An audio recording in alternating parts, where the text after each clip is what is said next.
many people are actually in the industry and actually paint? I mean, they're painters that are here. Okay. Any of you do, I mean, collision repair stuff or the hot rod stuff, doing custom paint stuff, or custom? Cool, cool. No, what is it that, in the custom paint world, I mean, you guys do a lot of car stuff, bike stuff, or? Both, yeah. Okay. And that's with us, I mean, we do the same. Now with the water, have you guys done much of the custom stuff with any of the water? Have you noticed any? Okay. I'm in Nebraska, so it's one of those deals where we have Okay, okay. One thing that I've noticed, like if you're doing a lot of heavy graphics, you know, when doing with the water, one of the big things that I've noticed is going from, you know, the solvent-based to the waterborne products, is if you're doing heavy graphics, flames, and, you know, so forth, is that heavy edge when you go to clear. You know, with the water, you don't have near the film build. So obviously, you know, it saves us a ton of time. You know, you're saving money on product as far as the amount of clear that you're having to, you know, put on. There's been a lot of instances, you know, where we do a flame job and to bury that tape edge. A lot of times, you know, 4 coats of clear, wet sand, it's gone. You don't have to have a re-clearing process. You know, so, you know, for me, you know, that's been a major, you know, benefit, you know, on the water side. Yeah, and that's where the benefits for me is I don't have the humidity issues. Yeah, and so have you heard what that does to guys, or if they're, you know? What I've noticed with some of the shops that I've worked with the water, it does, the higher the humidity, it does slow the drying process down a bit. But it's mainly all about airflow. You know, you need good airflow, you know, because you need that air going across the surface to pull that moisture, you know, out of the paint. Does that, I mean, I don't know how much of a humidity swing you have. I mean, you gotta have a little bit. Yeah, we've got seasonal. yeah. But does that change the way we literally spray it? No, we spray it the same. The thing is with water is you want to avoid, you don't want to pound it on. And a lot of guys, you know, I mean, going from, you know, spraying, you know, a lot of your pearls or heavy flake metallics or anything like that, the biggest thing, you know, for me with the learning curve was when you go to spray the water as compared to solvent. When you're spraying the solvent, you look and you see how those pearls are laying out on that surface, and you can kind of see where how they're orientating themselves. With the water, man, when you're spraying it and you're looking at it, it looks horrible. You know, I mean, and so the biggest thing is just getting over the curve of, you just got to have faith and trust in the product. Because with the water, it's going to look really blotchy, really modelly. And if you pound it on, it's going to want to separate from itself.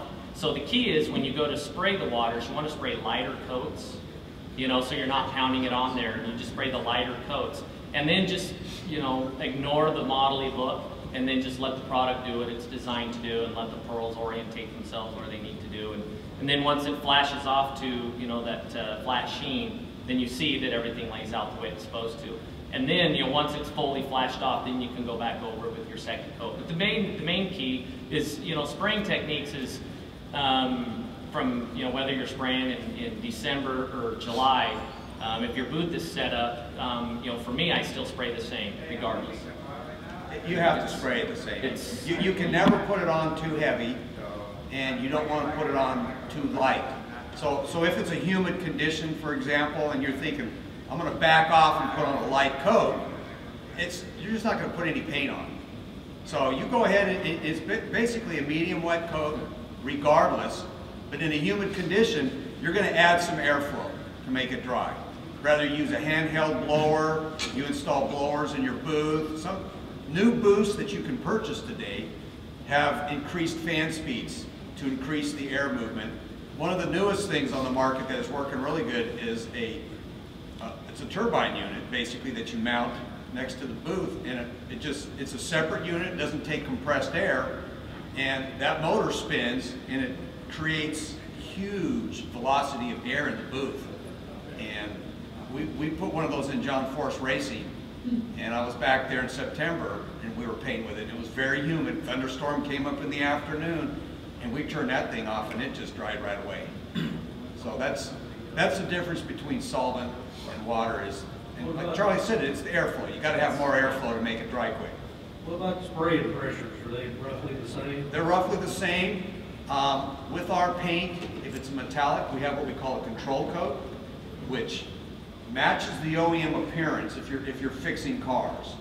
Maybe not so necessary for doing completes or custom work, but if you pick a particular color off of a variant chip that we have, and you want to match that, the control coat matches that. And so, once you've painted those 3 or 4 or 5 medium coats and got coverage, you drop the air pressure in the gun 40%. And we have charts that we give you that tell you which gun you're using, which air pressure to drop it to. And that's a very light, like a mist coat. Sorry, no custom painters are allowed in here. So that's a light mist coat, and that light mist coat evens everything out. So you would change the air pressure for that. But as far as SADA, Iwata, the valvulus guns, the recommended gun pressure on those guns is what you use. And what's beautiful is if you have some paint that's sensitive and wants to wrinkle or lift, this doesn't cause that because there's not enough solvent in it. So that's kind of a bonus. And that's what, doing the custom stuff, what we run into has been a major plus using the water, is because no matter how careful you are, when we do the show cars and when you're putting them together, sometimes it happens. And you get a chip, and then you have to get back into there and you're spotting stuff in. That's the cool stuff with the water is you're not getting that swelling of the edge on the repair area, because there's no solvents that burn into that thin feathered edge. Really easy. Yeah, so it blends out awesome. The thing with water, whether you're custom painter or doing collision work, we've changed nothing else. You're still using the same undercoats, the same type sealers, and the same type clear coats. Now we are ready to release a waterborne clear coat, so that we can have a, is that your question? No, that's yeah, she gets a jerk. That was on my list, yes. We're getting ready to release a waterborne clear coat, and we have some waterborne undercoats that we've had for years, actually. We used to use them in the lacquer days to prevent lacquer check swelling. So we will have a complete waterborne system available if you really want to go super, super green. Biggest thing with the water is you want to be really careful when you tape. A lot of your paper tapes, the water will wick underneath. So you have to be really cautious when you tape. You want to use more of like a vinyl type base tape for splitting two tones or doing your graphics and stuff. Press them down. And definitely press them down. I find some people they're afraid to put tape on new paint, so they're kind of they gently lay it there. And with solvent, maybe you needed to do that. With water, press it down. You got to get it stuck. You can use because the water will try to creep underneath it.